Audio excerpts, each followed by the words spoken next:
Hey, Clarence. How you doing? Y'all were so good last year with Johnny and his recognition and communication with the receivers when the play started to break down and they would do the scramble drills. And I realized those receivers were so much older last year.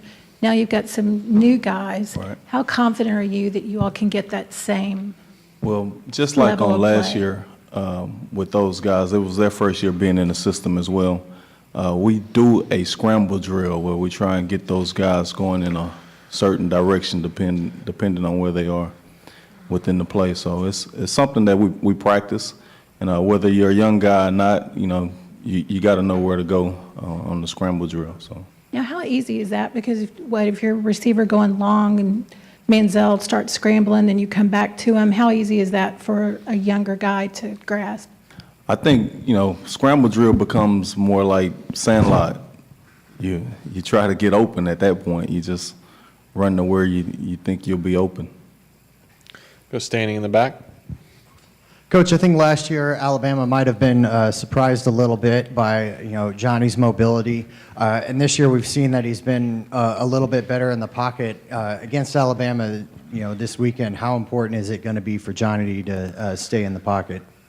Well, they're a really, really good defensive football team, and I think he's going to have to be at his best.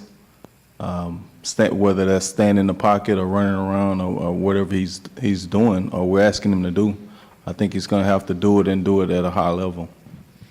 Go to the right side aisle to Gabe. Clarence, how important will it be to establish the run and help open things up for what you want to do in the passing game? I think that's always important.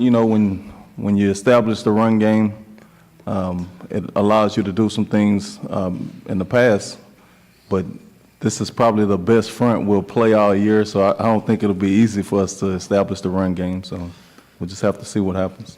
Go to the front to Brent. When you joined Coach Sumlin at Houston from Yates, at what point did he sell you on the up-tempo? I mean, obviously it was right from the beginning, but what was it? Were you already doing something similar, or what goes into learning the up-tempo offense? Well, before I joined with Coach Sumlin, Dana Holgerson and I coached in a All-Star game together, and he kind of alerted me to some things he wanted to do tempo-wise that they weren't doing at Tech. And once Coach Sumlin brought us together, it allowed us a chance to expand our tempo.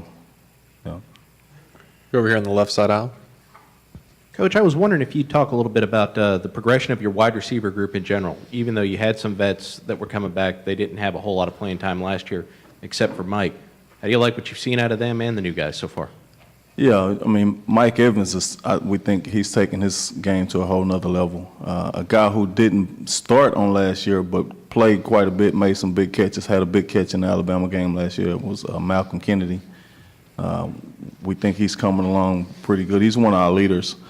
Darrell Walker, who's a guy who played some, but he's taken on a much bigger role this year, as well as Savion Holmes. Those guys were backups on last year that didn't quite play a whole lot, but now they're looked to be our leaders. Go to the right side aisle to Christy. Back to the up-tempo offense. When people criticize it and complain about it, what do you think about that? I think, as long as the rules allow you to play up-tempo, you're going to have teams that play up-tempo.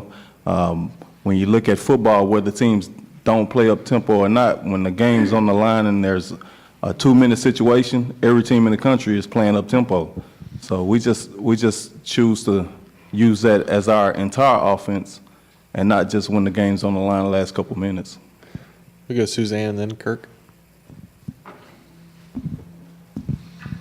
Clarence, on the up-tempo thing, when you look at high schools across the state today, I know it's a high percentage of them playing up-tempo offenses. What do you think the percentage is? I mean, do you run across a pro-style offense at all? I think, Texas high school football, you get all types of offenses. The most recently successful teams, the Lake Travis, the South Lakes, and the Allens and schools like that have been up-tempo spread. But you take a team like Katy, who's been consistently good for the last 15, 20 years, they're not an up-tempo spread team. So I think, you find a philosophy that you believe in, and you just work on that. Stay in the middle here with Kirk. Coach, how would you describe the recruiting change from when you got here to last off season after y'all beat Alabama and won 11 games? Well, I don't think it's changed a whole lot. When you go into a recruit in the state of Texas home and you're the only school in Texas that's playing in the SEC, I think that helps sell itself. Having the season that we had, I think before the season, I think there were a lot of recruits who were skeptical about, how successful we could be in this league. But, having the season we were able to have on last year, I think has helped us a little bit with recruiting. We got a seat in the back. Coach, everybody's talked about how good the Alabama defense is. What part of it in particular scares you the most? What is it you're having to scheme the most against? I was just up there visiting with our coaches, and we're trying to find a weakness within the Alabama defense. And no matter where you look, there are no weaknesses. Those guys are solid across the board. They play hard, they play fast, they're big up front, they're athletic on the back end. Their experience is, we can't find any weaknesses. Got time for one or two more. We'll start on the right side out with Rich. Can you talk about the adjustments Cedric's made to tackle and what that's meant to the offensive line? It's been huge for us, but we've always felt like on last year when we were able to coach Cedric that he was a natural tackle. It's his natural position. So he's getting more comfortable. The difference in playing tackle and guard is when you're outside, you're playing with a lot more space. So he's athletic enough to play that, and we feel pretty good about him being out there. Last year we had 2 All-American tackles that said had to get on the field, so we put him inside. You got Sam here in front. What kind of effect does C.J. Mosley, their linebacker 32, have on their defensive success from what you can see on video? Yeah, you can see that he's the leader. He's a playmaker, and the guy never leaves the field. I don't care what package they're using. He's always the guy out there that's getting them lined up and making plays. So. And real quick follow-up, do you guys expect Ricky Seals-Jones back this week? From what I've been told, there's a good chance he'll be back this week. I think he's day-to-day, but there's a chance he'll be back this week.